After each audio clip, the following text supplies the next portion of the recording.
Monsieur Djellam, je vous laisse la parole. Oui, Merci. merci pour votre invitation et pour la présentation notamment de cette intervention.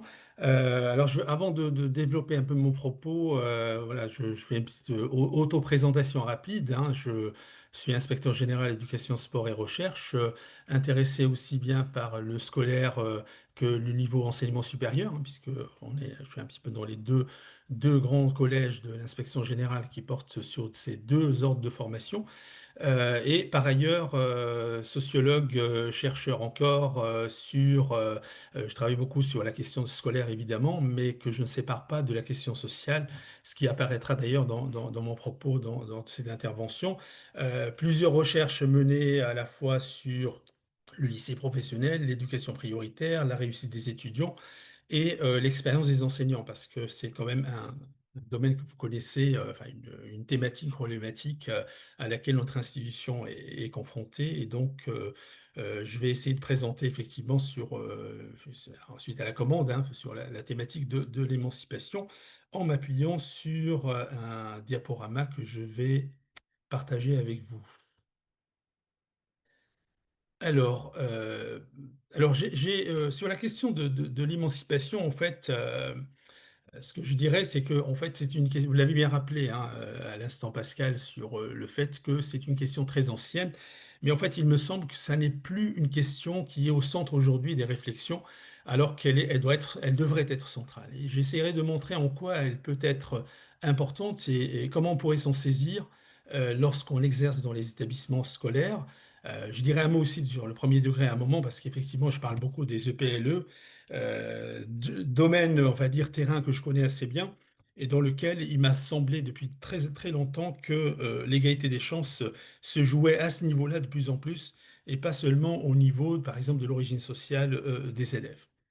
Donc, pour penser et œuvrer à l'émancipation, il nous faut, dans un premier temps, tenir compte un peu de quelques évolutions que je vais tracer à grands traits. D'abord, quand on s'intéresse à notre école, il faut toujours rappeler que depuis plusieurs décennies, notre école est confrontée finalement à ce qu'on appelle les différentes massifications, qui traditionnellement renvoient au fait, pour aller vite, d'accueillir des publics qui n'étaient pas accueillis traditionnellement dans ce système-là, hein. C'est-à-dire qu'on a accueilli de nouveaux publics, ce qui se traduit par des éléments en tension. Par exemple, je pense que l'inclusion aujourd'hui est une nouvelle étape de la massification. C'est-à-dire que ça déstabilise un peu les normes scolaires. Et ça mobilise aussi, ça impose aussi de faire évoluer la manière dont on accueille les publics, la manière dont on enseigne, la manière dont on évalue, etc. Et donc ces différentes massifications ont eu comme conséquence l'arrivée finalement de nouveaux élèves, l'allongement aussi de la scolarisation, c'est-à-dire qu'on voit bien qu'aujourd'hui, le temps moyen passé par des élèves, hein, si on s'appuie sur les enquêtes de la DEP, il est plutôt de l'ordre de 15 à 16 ans en moyenne sur les bancs scolaires, bancs de l'école, ce qui n'est pas sans effet, par exemple sur la question du sens, sur la question de la motivation des élèves et sur la question des finalités des études, hein. Je ne vais pas vous apprendre que pour beaucoup d'élèves aujourd'hui, aller à l'école ne va pas de soi. Et y être ne signifie pas qu'on donne du sens, hein. Et donc, fondamentalement, pour les enseignants et les équipes éducatives, c'est quand même un défi à travailler au quotidien. Deuxième élément, quand on parle des différentes massifications, et qu'il faut souligner, c'est le fait qu'on demande à l'école, finalement, de remplir des fonctions qui n'étaient pas les siennes traditionnellement. Hein, on voit bien, par exemple, que si on prend les éducations A, qui s'invitent dans l'enceinte scolaire. Là aussi, ça interroge sur finalement la porosité entre école et son environnement, et ça rappelle d'une certaine manière que la question scolaire n'est pas indépendante de la question sociale, entendue au sens large du terme. Et puis, bien sûr, les inégalités de réussite restent très très fortes. Et je reviendrai tout à l'heure en abordant la thématique de la mixité sociale et scolaire, qui, à mon sens, constitue un enjeu majeur aujourd'hui, parce qu'il en va aussi des apprentissages, parce qu'il en va aussi du type de société que nous voulons. Et donc, ça n'est pas une question, on va dire, secondaire. Donc, quelques points toujours en préambule. D'abord, comme je l'ai dit au départ, l'émancipation reste un sujet un peu minoré, même si de temps en temps, on le voit apparaître dans certains écrits ou dans certaines circulaires ou dans certains textes, alors même que c'est une question qui date des Lumières, et j'en dirai un mot tout à l'heure. Ensuite, il y a quand même cette question, qu'appelle-t-on émancipation? Est-ce que c'est uniquement une sorte de mantra, ou est-ce que c'est quelque chose qui doit être travailler de façon concrète, et là on descendra un petit peu sur terre si je puis dire. Comment faire aussi concrètement pour en faire un objet de travail dans le cadre quand on exerce dans un établissement scolaire. Et donc ce sont des questions qui nous amènent à ne pas distinguer cette relation entre école et société. Il manque un terme ici, c'est la question scolaire et question sociale. Et donc, ça interroge aussi sur un phénomène majeur, me semble-t-il, c'est que dès qu'on parle de l'école, c'est un sujet que j'ai déjà qualifié d'un objet passionnel et passionnant. Et dès qu'on parle de l'école, on se heurte souvent à cette tension entre les intérêts particuliers et l'intérêt général. Et ça, c'est évident qu'aujourd'hui, avec le renforcement aussi d'une certaine forme de compétition scolaire, euh, la question du collectif, la question des solidarités, la question de comment on fait grandir l'ensemble des publics ne va pas de soi. Je pense que la thématique de la mixité scolaire et sociale est véritablement une thématique qui constitue un analyseur de ces éléments en tension. Donc je vais te présenter, et comme je l'ai dit au départ, évidemment, je ne prétends pas être exhaustif dans cette intervention, finalement les trois entrées que je propose dans cette intervention. D'abord, dans un premier temps, situer l'école dans un monde en mutation qui est marqué par ce que j'appelle des incertitudes, mais aussi des inégalités que vous connaissez. Dans un deuxième temps, m'attarderai sur la notion d'émancipation et comment la définir et comment en faire un objet de travail. Et puis, quelques perspectives de façon un peu plus pratique sur ce que j'appellerais une meilleure articulation entre socialisation et apprentissage. Là, j'évoquerai effectivement la question de la mixité sociale et scolaire. Alors, pour le premier point, l'école dans un monde en mutation est marquée par des incertitudes, des inégalités. Avant de développer ce point, je reviens un peu sur un épisode que nous avons connu récemment, qui était celui de la crise du Covid. Et souvenez-vous, effectivement, ce qu'elle a révélé, cette crise, hein. Elle a révélé d'abord notre capacité, malgré tout, à faire face à un moment qui était finalement inédit. Elle a révélé aussi ce que j'ai appelé la nécessité de l'institution, c'est-à-dire que traditionnellement dans les sciences sociales, l'institution scolaire a toujours été critiquée, hein. Grosso modo, bon, on connaît bien les travaux de Pierre Bourdieu, mais on connaît aussi les travaux de Michel Foucault, avec cette idée que les institutions brident les libertés, les institutions ne sont pas émancipatrices, c'est tout sauf des institutions qui libèrent les individus. Or, le confinement nous a montré un peu ce que j'ai appelé la nécessité de l'institution. Mais c'est une nécessité d'une institution repensée, hein. C'est un peu une institution qu'il faut repenser de façon plus humanisée, de façon plus proche des besoins et des individus. Donc ça veut dire que la nécessité de l'institution, oui, mais pas à n'importe quelle condition. Et ça a montré évidemment, c'était un moment d'incertitude qui a interrogé aussi, qui était aussi en lien, qu'il faut le mettre en lien aussi avec d'autres inquiétudes contemporaines. Donc nous sommes, on peut le dire, dans une ère marquée par des incertitudes légitimes, et l'école n'y échappe pas, hein. On voit bien que la question du sens des études, la question de comment l'école peut faire face et rassurer d'autant les individus de connaissances qui leur permettent aussi de faire face à ces incertitudes, n'en devient que plus importante. Alors, rapidement, on les connaît, hein, les catastrophes naturelles, désordres sociopolitiques, tensions géographiques, géopolitiques, terrorisme, populisme, etc. Et donc, cette école est mise à l'épreuve par des questions socialement vives. Alors, en général, quand on dit les questions socialement vives, ce sont les questions qui s'invitent à l'école et qu'on ne peut pas traiter uniquement en termes d'enseignement, on va dire froid ou à distance, hein.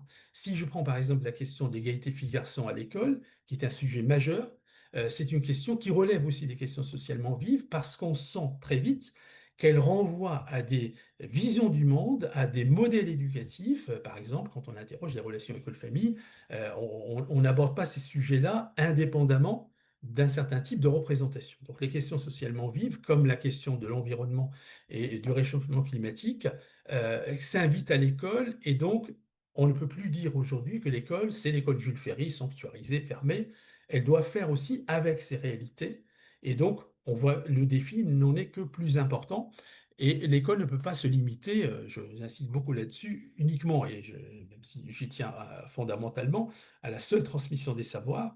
Il faut aussi qu'il y ait une réflexion sur le lien entre les apprentissages à l'école et les apprentissages de la vie. Alors, on n'est pas toujours très bon sur cette question parce qu'on a beaucoup de choses à faire, mais on sent bien que les élèves, bah, comme les personnels, et surtout, je pense ici aux élèves en particulier, quand ils arrivent à l'école, ils n'arrivent pas à débarrasser de leur expérience. Qu'est-ce que nous en faisons pour pouvoir mieux les accompagner, pour pouvoir faire face à ces défis? Et alors, les défis dans cette période d'incertitude, reste un peu. Il y en a qui sont, on va dire, très anciens, comme la lutte contre les inégalités sociales et d'apprentissage, hein, qui reste importante. Hein, et c'est d'autant plus important que je n'ai pas le temps de le rappeler, mais enfin de développer. En France, on donne quand même une importance excessive aux diplômes, hein, comme vous le savez. Et donc, il est évident que si les diplômes sont très importants en France, l'école doit aussi s'assurer que les élèves acquièrent des compétences et qu'ils ne sortent pas sans qualification. Hein. C'est pour cela d'ailleurs, comme vous le savez, que la thématique du décrochage scolaire est devenue un vrai problème de politique publique. La promotion aussi de l'égalité des chances, mais aussi des conditions de sa réalisation. Je rappelle toujours que la notion d'égalité des chances n'apparaît dans les textes de l'éducation nationale qu'en 89, hein, c'est quand même assez tardif, alors même qu'il y avait des travaux antérieurs qui parlaient d'égalité des chances, dans par exemple le plan Langevin-Wallon de 1947, et qu'il y a eu déjà l'éducation prioritaire bien avant, hein, 1989. Donc ça veut dire en fait que nous sommes très attachés à l'égalité des chances, mais cette égalité des chances reste quand même globalement assez théorique. Hein. C'est-à-dire qu'on voit bien qu'il y a des inégalités de territoire, qu'il y a des inégalités en fonction par exemple même de l'offre de formation. Et donc la promotion de l'égalité des chances doit nous amener aussi à nous interroger sur les conditions de sa réalisation effective. Et les conditions de sa réalisation effective, elles se situent aussi au niveau de l'établissement, par exemple scolaire. La réalisation aussi d'une école inclusive, hein, dans les sociétés inclusives, comme la promotion du vivre ensemble, et que je ne sépare pas de l'apprentissage de la citoyenneté, comme de l'apprentissage du faire et de l'apprendre ensemble. Et bien évidemment, comme je l'ai dit tout à l'heure, toutes les questions relatives au recrutement et à la formation des enseignants, qui sont des questions majeures, qui ne se posent pas qu'en France, mais qui se posent évidemment de façon très, même parfois inquiétante, hein, sur la question de l'attractivité de la formation et de l'accompagnement au développement professionnel. Et je n'oublie pas le défi de l'éducation par le numérique et au numérique, qui doit être aussi, promouvoir aussi un regard critique à l'heure du développement de l'intelligence artificielle. Alors, quelques constats que vous nous connaissons tous, je ne m'attarde pas là-dessus, sur l'origine sociale des étudiants en fonction et de répartition dans les filières. On n'a aucun mal quand on prend le repère référence statistique à montrer qu'il y a, alors on pourrait reprendre un peu ce que disait Bourdieu, une reproduction sociale finalement par le système scolaire, mais on peut relativiser aussi ce constat en disant que cette reproduction n'est pas la seule, puisqu'on a aussi des effets établissements qui peuvent aussi réduire ou renforcer. Hein. Donc, je rappelle toujours qu'effectivement, ces données statistiques globales ne doivent pas nous empêcher d'avoir une lecture un peu plus fine, mais il est évident que si je prends un exemple sur lequel j'ai travaillé récemment, qui est celui du parcours des élèves en CAP, il est évident que quand vous prenez même le CAP, certificat d'aptitude professionnelle, vous avez aussi le poids de l'origine sociale en fonction des spécialités. Hein, en fonction de du statut. Est-ce qu'on est statut scolaire ou statut, par exemple, d'apprenti? Donc, ce sont des données que nous connaissons. Ils montrent à l'évidence que pour travailler l'émancipation, il faut aussi qu'on interroge la question des inégalités. Ces inégalités sociales, inégalités aussi territoriales, géographiques, d'opportunités, renvoient aussi au fait que la mobilité sociale ascendante a ralenti en France, incontestablement. Il est plus difficile aujourd'hui de connaître une mobilité ascendante qu'il y a 30 ans. Hein, donc il y a quand même cette question de la promesse de l'école et j'ai pris ici l'exemple qui interroge. Hein. Il faut 6 générations aujourd'hui pour que les enfants nés dans une famille aux revenus donc très faibles atteignent le revenu moyen. Donc 6 générations, c'est quand même pas rien.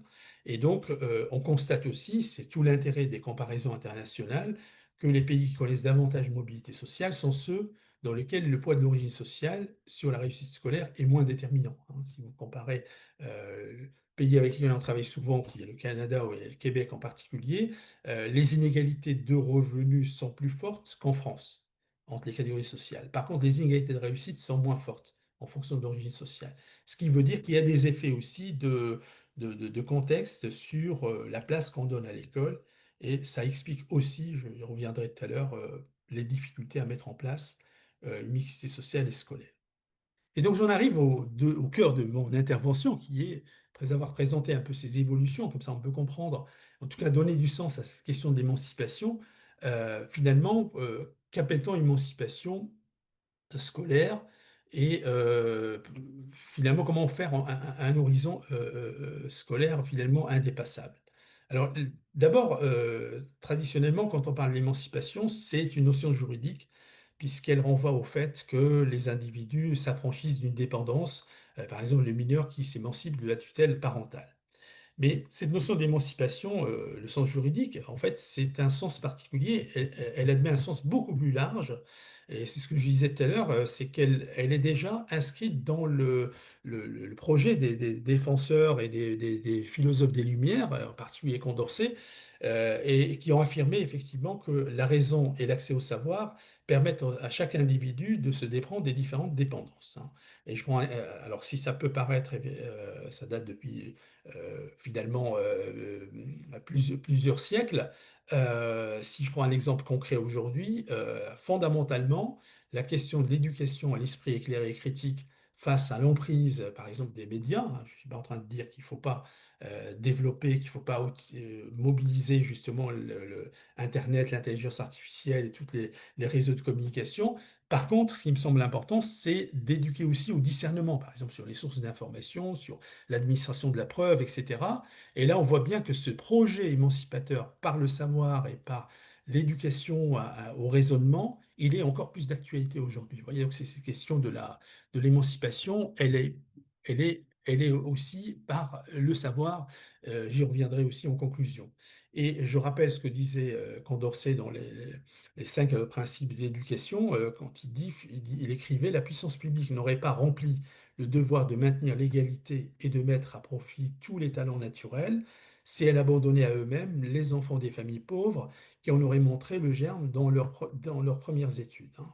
C'est-à-dire que finalement, si la puissance publique fait défaut, on risque de manquer cet objectif qui est celui d'une égalité effective des chances, même si évidemment on était encore en parlait beaucoup du droit naturel, d'où l'expression des talents naturels. Et donc l'émancipation elle admet aussi une dimension paradoxale. Parce que dans l'absolu, on peut dire émanciper quelqu'un, c'est le libérer des déterminismes. Donc, en assurant par l'accès à une pensée la possibilité donc de développer un raisonnement, mais en même temps, elle ne peut pas se limiter uniquement à une forme d'adaptation à l'ordre établi, hein. C'est tout le paradoxe, hein, émanciper quelqu'un par rapport à des déterminismes, tout en l'amenant aussi à réinterroger ce réel quotidien, ce qui lui permet aussi de prendre une distance. Et comme je n'ai pas le temps de le développer, on sait aussi qu'il y a un vrai paradoxe quand on parle de l'émancipation, par exemple, des élèves de milieux populaires. Le faire est un objectif qui me semble important, mais à condition que cette émancipation ne se fasse pas au détriment d'une dévalorisation de son milieu familial, hein, parce que ça peut conduire à des paradoxes, et on sait qu'il y a des travaux qui l'ont bien montré, que l'émancipation ne veut pas dire finalement rupture, mais ça veut dire on s'appuie sur son environnement, on valorise aussi son milieu familial, tout en adhérant à une culture scolaire qui va nous faire grandir. Et c'est tout un équilibre à trouver. Ça renvoie sans doute à des expériences que vous avez dû aussi rencontrer dans votre pratique au quotidien. Et donc, s'il est louable de considérer que les élèves les moins favorisés socialement s'émancipent de leurs conditions sociales, c'est quand même quelque chose qui nous tient à cœur pour lutter contre les déterminismes, contre les fatalismes, ça ne peut pas se faire au prix d'une dévalorisation de l'appartenance sociale. C'est pour cela qu'évidemment, la question de la coéducation doit être aussi au cœur d'une réflexion sur l'émancipation. Cette émancipation passe aussi par une éducation à l'esprit, ce que j'appelle toujours l'esprit éclairé et critique. Je précise toujours le qualificatif éclairé parce que je fais une différence entre la critique et l'esprit critique. On peut avoir énoncé une critique sans disposer des moyens de cette critique, hein. Par exemple, si l'élève ou un adulte critique les savoirs tel ou tel type d'enseignement, les arts ou les mathématiques, ça suppose que, avant de faire une critique, ça suppose de maîtriser des connaissances artistiques avant de pouvoir développer un esprit critique éclairé, hein. C'est pas la même chose de parler de critique et d'esprit critique. Et donc, j'insiste sur cette notion pour dire aussi que c'est une nécessité, parce que dans le monde d'aujourd'hui, il y a déjà quelques années, il y avait des chercheurs qui avaient dit effectivement que les élèves, si l'école vit finalement aujourd'hui une sorte de crise, c'est parce qu'elle n'a plus le monopole de la transmission du savoir, hein, et de la culture, puisque les jeunes apprennent aussi par les médias. Aujourd'hui, c'est encore plus vrai, hein, quand il s'agit des nouvelles technologies. Et donc, ça ne devient que plus important de développer chez les élèves une pensée rationnelle qui doit aussi occuper une place de choix. Et ça fait partie justement de la démarche d'émancipation.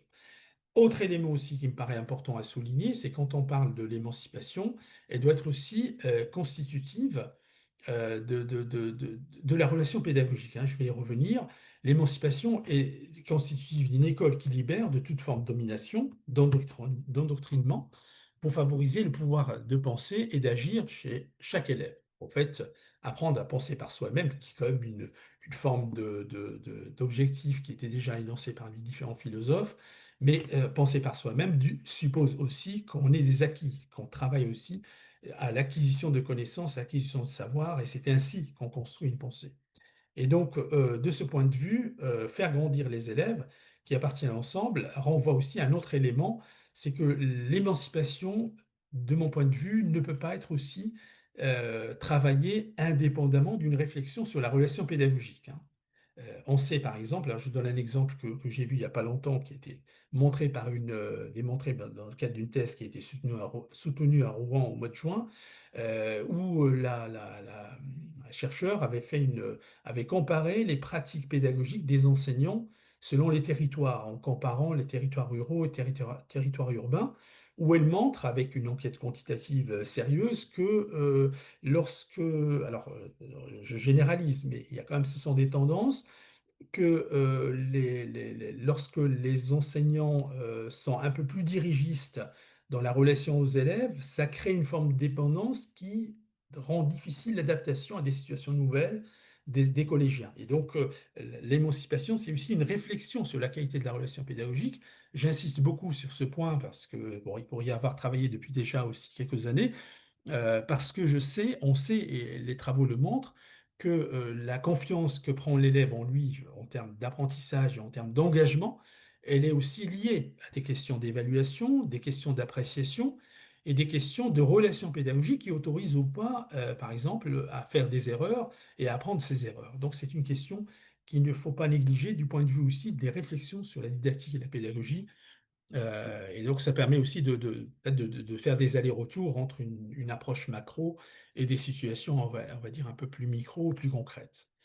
Et de ce point de vue, alors je l'ai dit tout à l'heure, je n'y reviens pas, il y avait déjà ce projet de l'émancipation dans le plan Longchamp-Vallon, qui date de 1947, mais qui n'avait pas été réellement mis en œuvre. Alors, la question de l'émancipation renvoie donc finalement à la fois aux enjeux d'acquisition des savoirs, aux enjeux aussi de construction d'une pensée, pour pouvoir développer un regard éclairé et critique.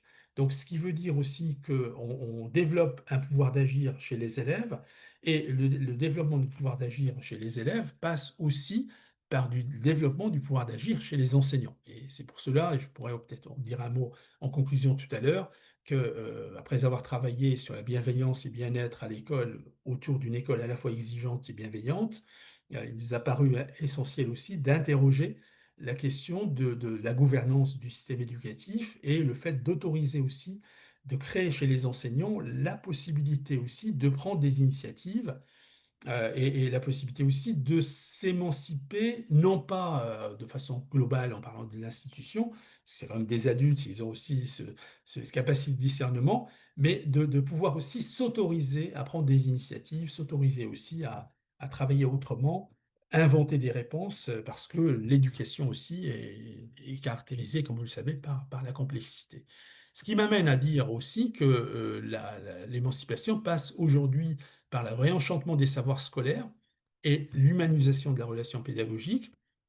Quand je dirais enchantement, alors c'est un terme que je reprends historiquement à un sociologue que vous connaissez peut-être, vous connaissez certainement, certains le connaissent certainement, qui était Max Weber, qui avait dit finalement dans ses travaux sur l'évolution de la société capitaliste que les sociétés modernes sont marquées par l'évolution des savoirs, l'évolution de la science, qui conduit à une sorte de désenchantement, hein. C'est-à-dire que le rapport magique au monde qui existait auparavant, qui lui donnait certaines saveurs, a disparu au profit d'une administration bureaucratique ou d'explications scientifiques un peu plus dures, un peu moins finalement qui ouvrait moins sur le merveilleux, sur le magique. Et donc, moi, je pense qu'on peut reprendre cette notion de réenchantement pour l'utiliser en parlant des savoirs scolaires, c'est-à-dire le fait d'avoir une disposition pédagogique qui donne du sens à des savoirs, qui ouvre les élèves à la fois sur la compréhension, à la fois de notions, mais aussi la compréhension du monde d'aujourd'hui. Et donc, réenchanter les savoirs, ça peut paraître un peu comme décalé, mais ça devrait être un élément important parce que ça permet aussi de montrer que ce qu'on apprend à l'école, ça n'est pas exactement la même chose qu'on apprend dans la vie.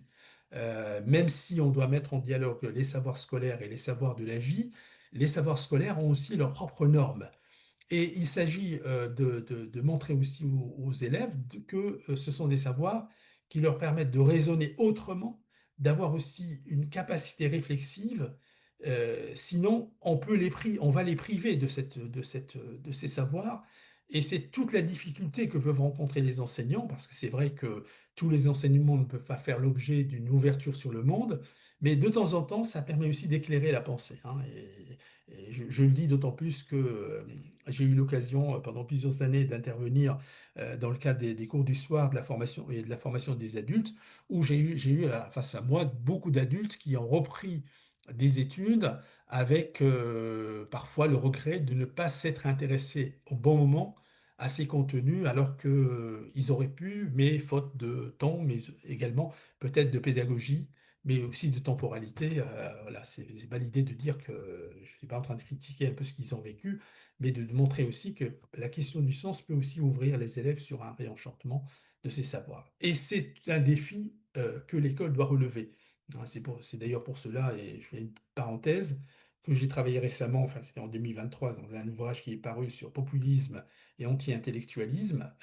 Il m'a semblé important de sensibiliser à la fois notre système éducatif, les acteurs, mais aussi la communauté scolaire sur le fait que se développe aujourd'hui un anti-intellectualisme favorisé par l'essor des réseaux, par l'essor aussi d'une sorte de ce qu'on peut appeler le relativisme.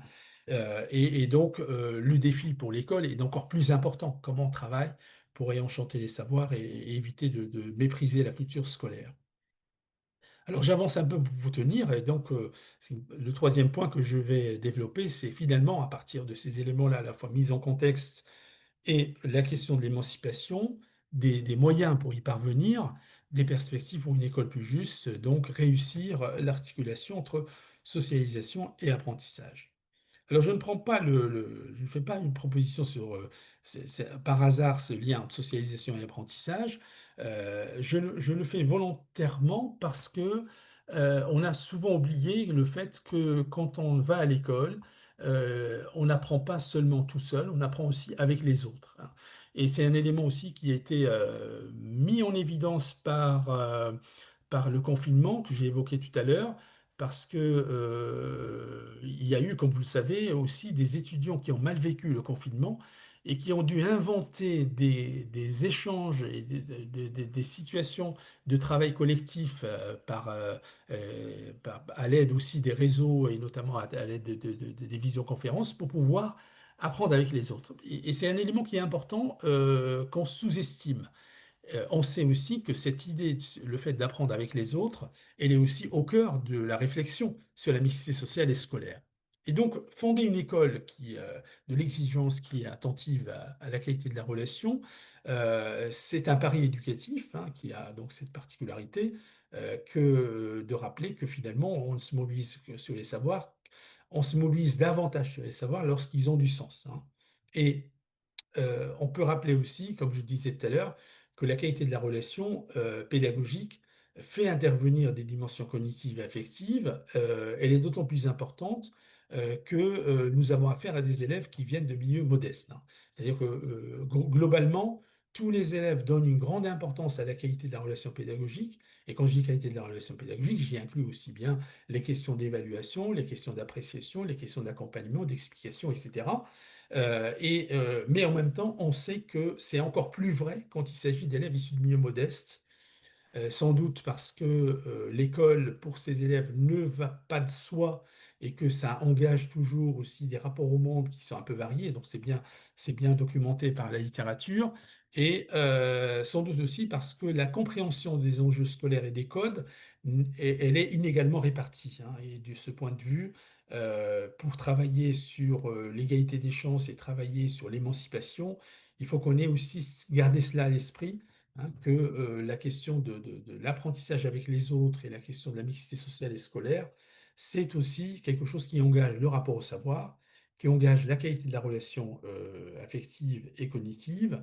Et nous avons rendu, vous l'avez peut-être vu sur le site du ministère, on a rendu un rapport sur les compétences psychosociales au lycée professionnel.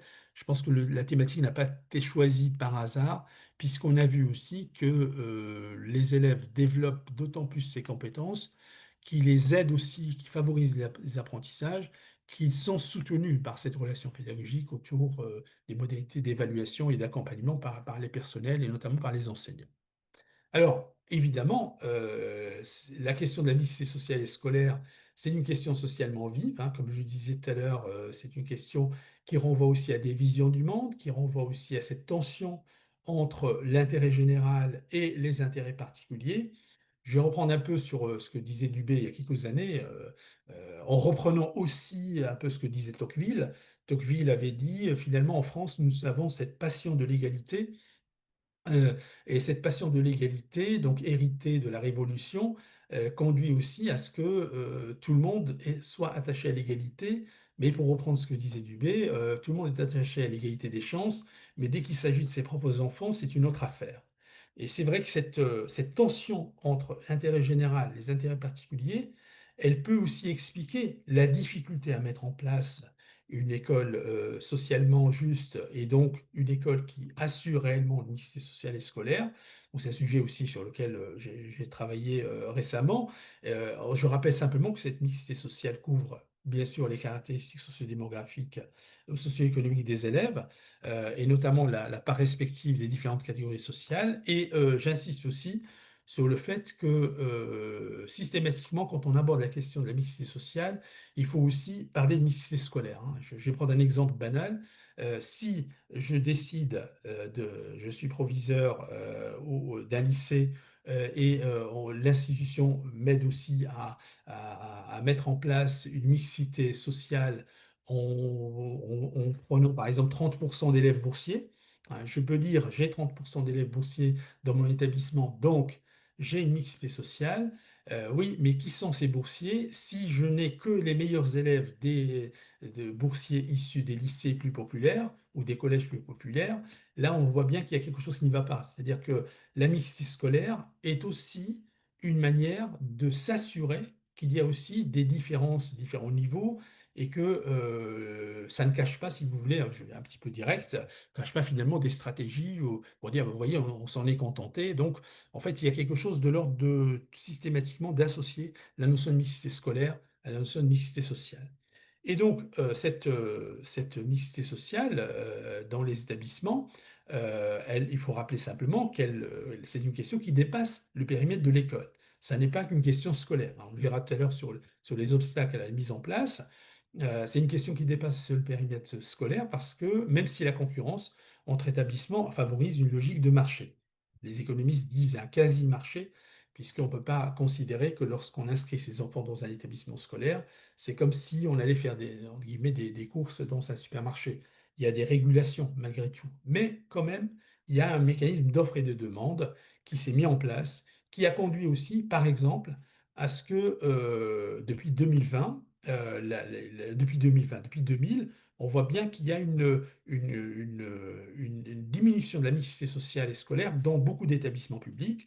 Il y a une note, là je m'appuie sur la note de l'ADEPE de 2022, qui souligne que si en moyenne la part des collégiens issus de milieux ouvriers inactifs est de 34%, 37,4%, elle passe à 61% dans 10% des collèges les plus défavorisés et ne dépasse pas les 15% dans les collèges les plus favorisés. Donc en fait, il y a bien ces inégalités. Et je le dis d'autant plus que quand j'avais travaillé, je me souviens, sur les enseignants du second degré, comment vient-on devenir prof? J'avais interrogé des enseignants qui étaient enfin, des jeunes et des expérimentés. Et je me souviens d'une jeune qui est passé 5 ans en éducation prioritaire et qui était, au moment de l'enquête, qui enseignait dans un lycée de centre-ville, des élèves très favorisés, on a un petit peu son expression. Elle m'a dit, j'ai vraiment l'impression d'avoir changé de métier. Ouais, c'est-à-dire que ce n'est pas du tout le même métier. Et ça, il me semble que c'est un élément important quand on travaille sur la question du développement professionnel, de tenir compte des effets induits par le contexte sur les pratiques pédagogiques. C'est bien documenté d'ailleurs par la recherche, mais là, ça montre bien que ces évolutions et ces concentrations parfois d'élèves dits en difficulté, d'élèves moyens dans certains établissements, n'est pas sans effet à la fois sur, bien sûr, le climat scolaire, mais aussi sur les apprentissages dont on sait qu'ils doivent aussi à la relation aux autres élèves, comme je le disais tout à l'heure. Et là également, on voit que c'est un élément important. Donc, si on prend depuis 2000 jusqu'à aujourd'hui, on voit nettement une baisse de la part des élèves issus de milieux très favorisés dans les établissements publics. Et par exemple, on est passé, là, le secteur privé a eu un effet. Alors, bien sûr, le secteur privé, entendons-nous, il y a privé et privé, hein. Là, je prends les grandes tendances étudiées par l'ADEPE. Le privé, on va dire, le plus sélectif. 40% des élèves y sont scolarisés aujourd'hui, des milieux favorisés, et ce taux tombe à peine 20% dans l'enseignement public. Et lorsque les élèves issus de milieux défavorisés constituent presque 43% de la population qui fréquente les établissements publics, ils ne sont que 18% dans les établissements du secteur privé. Et là, ce sont bien sûr des données statistiques. Quand on affine, on sait aussi, et Pierre Merle l'a déjà démontré, et d'autres chercheurs, ou Pierre Perrier, que les parents qui mettent leurs enfants dans le privé développent aussi des stratégies pédagogiques qui peuvent être variables au sein d'une même catégorie sociale. C'est important aussi à souligner. J'avance un peu puisqu'on a aussi des travaux de UNESCO, tout cela est documenté et j'en arrive à cette question de l'émancipation parce qu'en fait tout cela a des effets, tout cela a des conséquences, hein. Par exemple, il y a une thématique qui ressort souvent concernant l'orientation scolaire, hein, quand on échange avec des chefs d'établissement, des enseignants, des équipes éducatives, c'est par exemple la question du manque d'ambition, quand on dit les élèves qui manquent d'ambition. Or, avoir de l'ambition, c'est quelque chose qui s'apprend, c'est quelque chose qui se construit par l'expérience. Et on sait un élève moyen scolarisé dans une classe hétérogène où il y a de bons élèves, il y a aussi des élèves un peu plus faibles, aura plus de chances d'avoir de l'ambition à la fois pour mieux travailler, mais aussi pour s'orienter vers des études qui peuvent lui sembler finalement accessibles. Et c'est déjà documenté par les travaux de l'IREDU, dans du Rubella que vous connaissez, qui a beaucoup travaillé sur ce sujet-là. Et donc, c'est un élément qui est important. Et pour favoriser évidemment la mixité sociale et scolaire dans les écoles, on voit bien que le périmètre de l'école n'est pas suffisant. Travailler auprès des familles, hein, auprès des familles favorisées, hein, qui scolarisent leurs enfants dans les établissements socialement hétérogènes.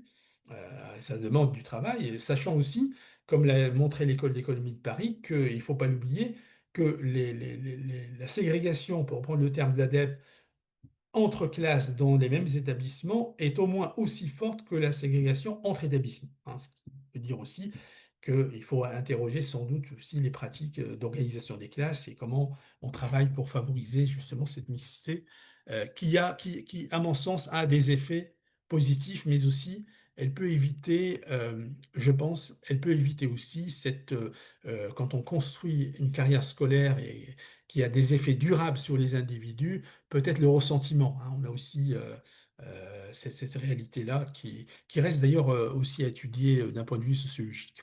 Promouvoir aussi la mixité sociale et scolaire de manière pédagogique pour lever la résistance d'une partie des enseignants, et ça, je reprends le propos de au moins deux ou trois recteurs qui m'en ont fait part avec cette difficulté. Ils ont parfois voilà, des enseignants qui sont un peu réticents vis-à-vis de cette mixité sociale et scolaire.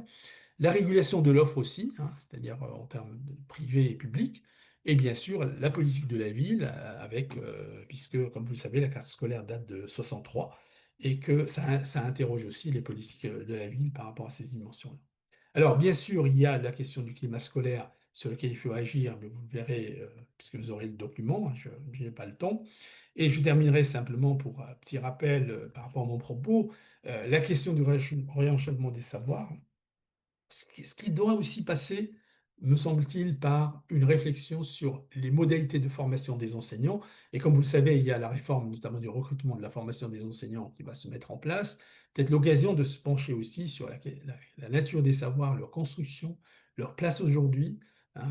Il y a toute une sociologie du curriculum qui peut nous aider pour travailler ces questions-là.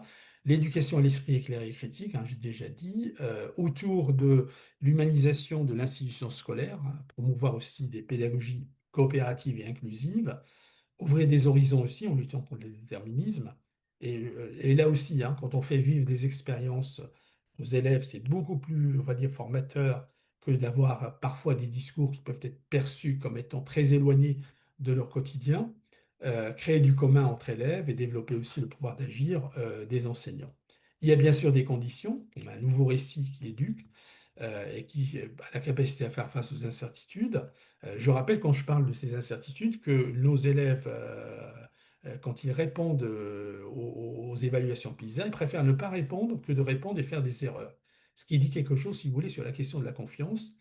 Peut-être aussi réfléchir à cette question sur comment on dote les individus de confiance, comment on travaille concrètement justement à ce que les individus développent leur pouvoir d'agir. Et je terminerai par un point que je n'ai pas vraiment développé, ce n'est pas le sujet directement, mais quand même la question d'émanciper les émancipateurs, si je puis dire, ce que sont les personnels, les enseignants en particulier, et puis bien sûr les acteurs de l'éducation. On se rappellera quand même que vous savez que les enseignants sont très attachés et à juste titre à la liberté pédagogique. Hein. La liberté ne veut pas dire évidemment l'anarchie, mais ça veut dire quand même construction d'une posture professionnelle avec le choix et le discernement. On se rappellera simplement ce que disait Jules Ferry. Si Jules Ferry avait défendu la liberté pédagogique, même si ça peut nous paraître un peu exagéré de parler de liberté pédagogique pour quelqu'un qui avait aussi promu les instituteurs comme étant finalement les porteurs des valeurs de la République directement avec un mode d'organisation qui peut nous paraître aujourd'hui un petit peu plus normatif. C'est parce que Jules Ferry a été un des premiers à considérer qu'on ne peut pas enseigner la liberté si on n'est pas soi-même libre. Et donc, il y a quelque chose de l'ordre de développer aussi une justice sociale qui, de mon point de vue, s'intéresse aussi à la question des conditions de travail, des conditions d'accompagnement, de développement professionnel des personnels. Voilà, donc je termine par ces propos. Voilà, j'ai été un petit peu vite sur certains points, mais voilà, si on veut tenir un peu sur le timing, c'est plutôt mieux. Merci beaucoup, Aziz, pour cette intervention très, très riche et cette conclusion émanciper les émancipateurs, on ne peut que bien sûr la retenir. C'est presque un des axes permanent de ce qu'on fait, chez Managiduc. Il y avait un certain nombre de réactions. Alors, faute de temps, je suis désolé pour tous, je n'arriverai pas à toutes les retenir, mais il y avait, Nathalie L qui dit, «Est-ce que l'un des freins à l'émancipation n'est pas lié au fait que la réussite scolaire repose en France encore beaucoup sur la maîtrise de codes implicites?» Et elle renvoie à un moment donné aussi sur les compétences psychosociales en milieu professionnel comme vous l'avez dit. Et moi, ça m'évoque mon passé de chef d'établissement où, d'une part, j'avais toujours été très surpris, entre autres sur des classes à horaires aménagés qui sont parfois la concentration effectivement des meilleurs élèves. J'ai essentiellement moi, œuvré en éducation prioritaire plus. Heu Où effectivement on travaillait jamais les codes, ne serait-ce que sur les sorties culturelles. C'est-à-dire qu'on considérait que, aller au musée, aller au théâtre, tout ça devait être acquis, et ça créait des problématiques et que les classes les plus problématiques, ben, on les sort encore moins parce qu'on sait qu'ils n'ont pas ces codes et je reviens aussi sur le fait que dans les établissements, il me semble qu'on pense, très rarement mixité sociale et scolaire en partant des données. Moi, j'ai toujours été assez surpris, voire même de réactions parfois un peu étonnantes des enseignants en disant: «Mais dans cette classe-là, est-ce qu'à un moment donné, on s'interroge sur le nombre de boursiers qu'il y a dans la classe et leur parcours? Est-ce qu'on s'interroge aussi à partir de l'EPS? Quelles seraient vos réactions un peu sur cette question-là? Donc comment favoriser, l'acquisition des codes? Comment repérer les élèves qui ne l'ont pas? Et qu'est-ce qu'on leur propose dans les établissements pour leur permettre d'accéder à ces codes, que ça soit au collège, mais aussi en lycée? Moi, je voyais des expériences aussi en lycée professionnel ou polyvalent où systématiquement on associait des élèves du pro et des élèves de général et technologique sur un certain nombre de projets pour Mm. favoriser aussi cette mixité scolaire. Mm.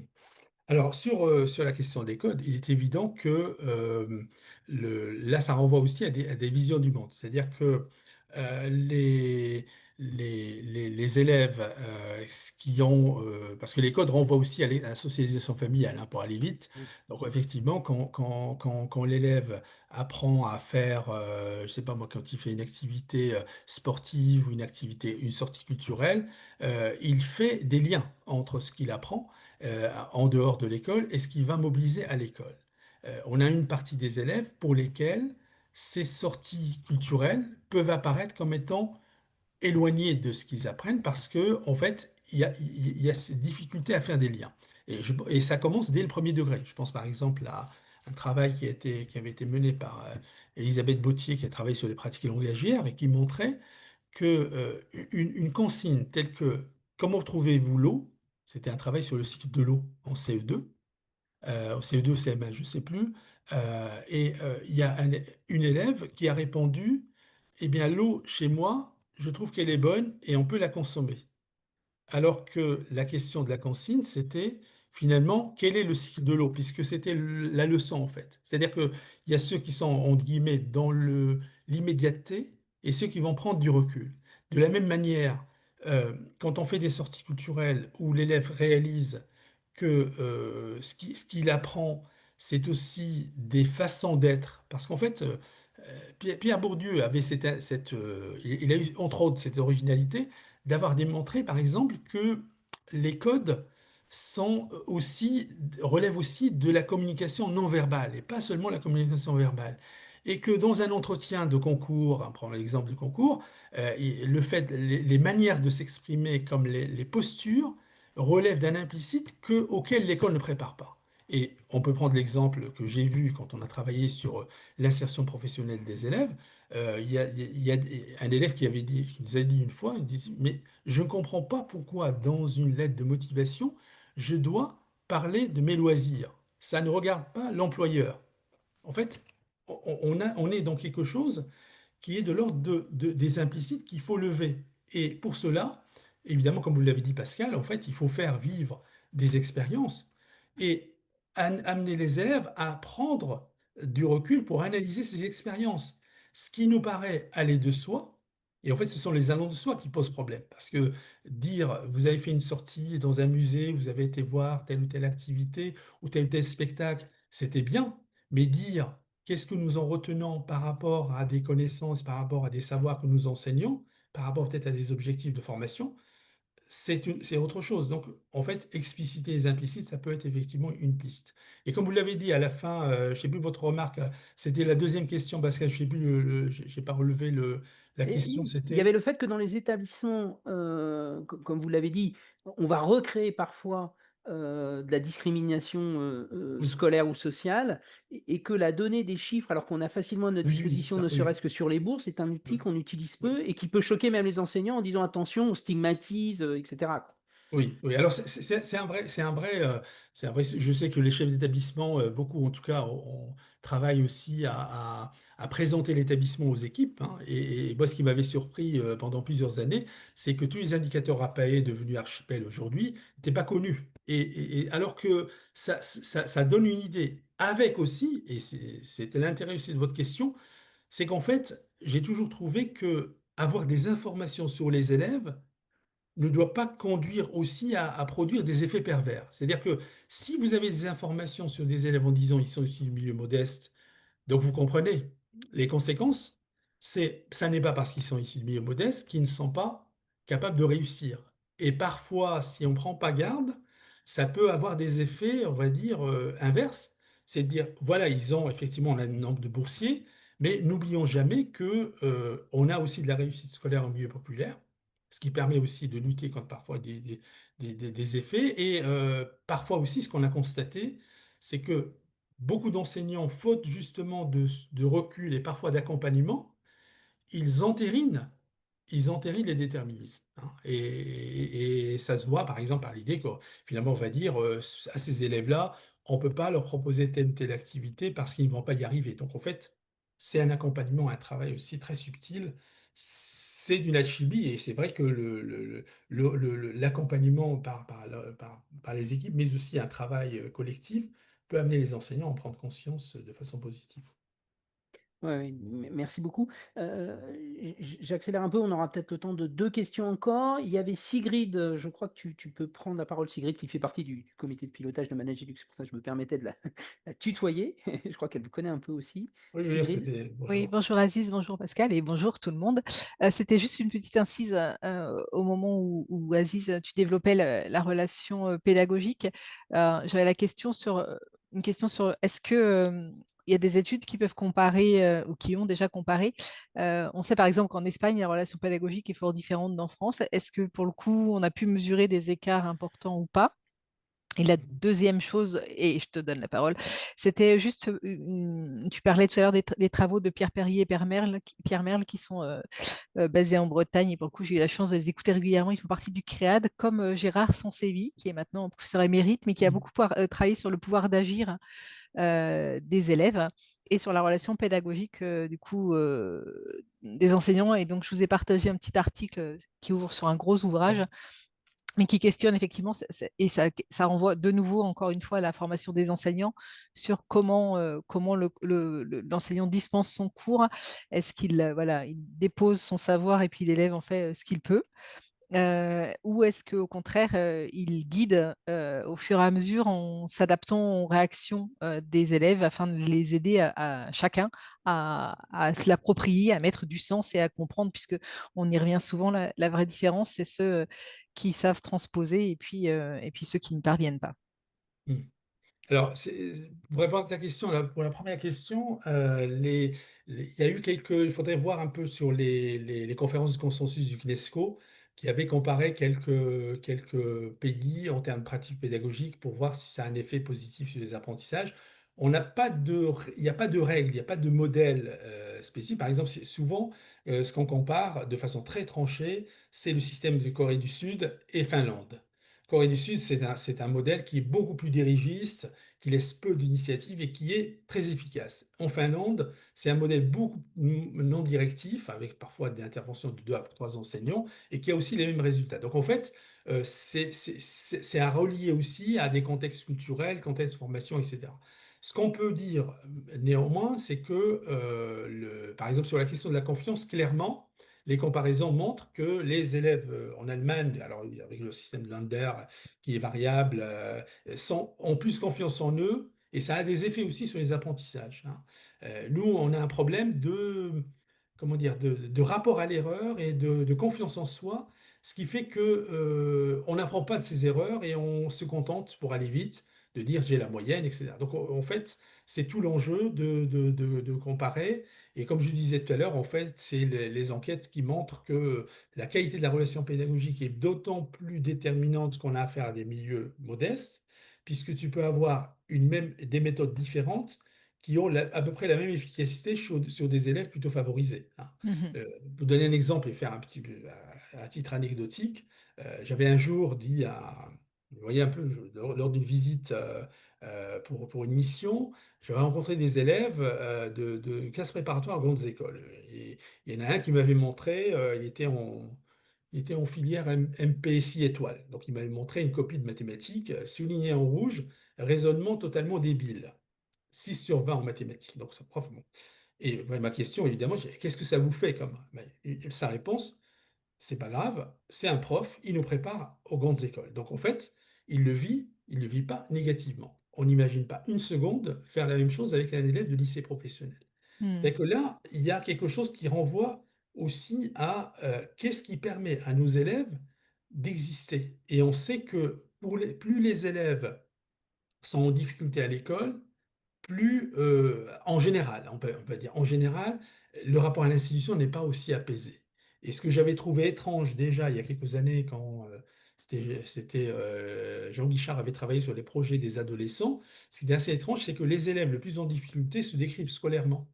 Et les élèves qui le sont moins se décrivent par d'autres critères. Donc ça veut dire que l'école marque, et si on arrive effectivement à montrer que voilà, ces différences, ça permet aussi d'atténuer un peu cette emprise, ce qui ne veut pas dire qu'on n'est pas exigeant. Hein. On a différentes pédagogies, et il y avait d'ailleurs quelqu'un qui avait écrit sur la pédagogie freinée en disant que parfois le modèle non directif peut être aussi directif, stratégiquement. Et donc, Hmm. c'est un élément aussi intéressant à relever. Et bien sûr, tu as parlé de Gérard Sansévi, et il y a d'autres travaux qui, lui, avaient travaillé aussi sur ces questions-là. Moi, ce qui me paraît important, c'est que travailler sur toutes ces questions-là, on voit bien que ça ne peut pas être traité uniquement individuellement et qu'on a besoin de travailler collectivement en s'appuyant sur la recherche et peut-être aussi sur les acquis de sa propre expérience qu'on peut confronter à celle des autres. Hmm, hmm. Merci. Merci beaucoup. Peut-être une dernière question et puis la possibilité de conclure, si vous le voulez bien, Aziz. Oui. Je reprends toute une discussion qui part de Nathalie L, qui est reprise par Olivier V, par Marjolaine T, etc. Autour de peut-être, alors je ne voudrais pas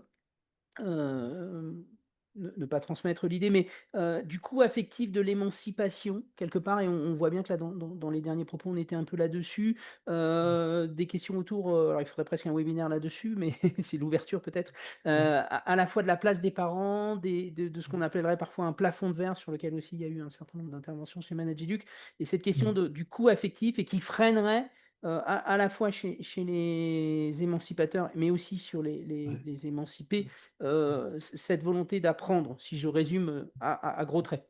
Hmm. Alors, comme je disais tout à l'heure, en fait, l'émancipation, elle nous interroge, elle soulève différentes questions. Elle soulève d'abord la question de savoir on s'émancipe par rapport à qui, par rapport à quoi. Si par rapport à la question alors quand on dit par rapport à qui, on pense bien sûr aux parents. Et c'est vrai que tout un ensemble d'observations qu'on a pu faire, qui ont pu être faites par des chercheurs, montrent que il y a chez beaucoup de parents cette peur de la réussite. Alors, c'est pas dit explicitement, mais ça peut se dire avec des mots, ça peut se dire par des évitements. Moi, je me souviens d'ailleurs, hein, parce que j'avais commencé ma carrière professionnelle au second degré, des parents qui nous disaient c'est pas un autre monde. Notamment pour voir leur enfant qui va en classe préparatoire ou dans une école de commerce, où ils ont été dans l'école, ils ont vu que c'était pas forcément les mêmes valeurs, ce n'était pas forcément le même regard sur l'élève. Et donc, ça me fait penser à un sociologue qui était Richard Hogarth, qui avait travaillé sur la culture du pauvre, et qui avait montré que pour l'enfant de milieu modeste, faire des études, c'est toujours avoir l'impression de faire une course d'obstacles, et qu'il rencontrait au fur et à mesure des enfants, des élèves issus d'autres milieux, ce qui est très intéressant en soi, puisque ça permet aussi on apprend d'autant plus sur les autres que sur soi-même en même temps. Et donc, cette crainte de la perte de lien, elle peut être aussi au cœur de la peur chez certains élèves de s'engager dans la culture scolaire. Et c'est pour cela que le faire en associant les parents et en montrant aussi des exemples, moi je trouve que c'est très intéressant quand d'anciens élèves viennent parler à des élèves. Ça a beaucoup plus de sens parce que ça leur permet de dire c'est possible. Et sachant encore, même si je ne l'ai pas dit au départ, hein, mais j'insiste beaucoup là-dessus, de mon point de vue, il n'y a pas un seul modèle de réussite. On peut réussir de différentes manières. Et donc parler, on peut le faire aussi bien dans le cadre d'une émancipation par rapport à l'origine sociale, le faire aussi quand il s'agit d'égalité filles-garçons, dont on sait aussi qu'il y a un plafond de verre, comme vous disiez Pascal, sur aussi les inégalités entre filles-garçons dans les parcours scolaires, et ça aussi, ça peut avoir un élément intéressant. Et je pense que là, quand on aborde ces questions-là sur peut-être le sentiment de trahison que peuvent avoir certains élèves vis-à-vis de leur milieu familial. On voit bien qu'on n'est plus uniquement dans l'ordre des compétences scolaires, on est aussi dans l'ordre du symbolique. Et c'est Rochette ce qu'il avait bien écrit quand il parle de cette triple autorisation, en disant, il faut aussi que je me sente autorisé par les parents à devenir différent sans jamais nier les parents. Et c'est pour ça que tout à l'heure, quand on parlait de l'émancipation, ça ne peut pas se faire au détriment ou par une critique, par exemple, de la culture populaire, quoi. Donc il y a quelque chose à travailler et ce qui amène, mais ce serait un autre sujet, à se demander comment on sensibilise la communauté éducative sur justement ces différents milieux et sans, encore une fois, succomber à des déterminismes du genre, il est de tel milieu, il va devenir tel individu. J'ai connu suffisamment d'élèves qui me disaient, dès la sixième, c'est déjà arrivé qu'on leur dit c'était de la famille 2, tu as intérêt à. Donc voilà, c'est quand même un sujet qui est pas secondaire. Oui, la question même de ne serait-ce que de demander quelle est la profession des parents comme Également, information également. utile, Ouais, absolument. interroge beaucoup. Merci beaucoup, je dirais on va devoir s'arrêter là, sauf si, vous vouliez ajouter un mot de conclusion et merci beaucoup avant à tous ceux qui il a beaucoup de réactions dans le chat. Merci, ce qui veut dire qu'Aziz vos propos, je crois, à la fois bien sûr sur le fond, mais je crois par rapport à l'engagement des personnes qui étaient autour, voilà, moi je ressors optimiste, et j'espère que voilà, ça va influer un peu, des petits pas à la rentrée, voilà, dans les établissements. Merci à vous et bonne reprise. Alors, bonne fin de vacances, j'ai envie de dire, et puis à très bientôt. Merci beaucoup encore. Merci.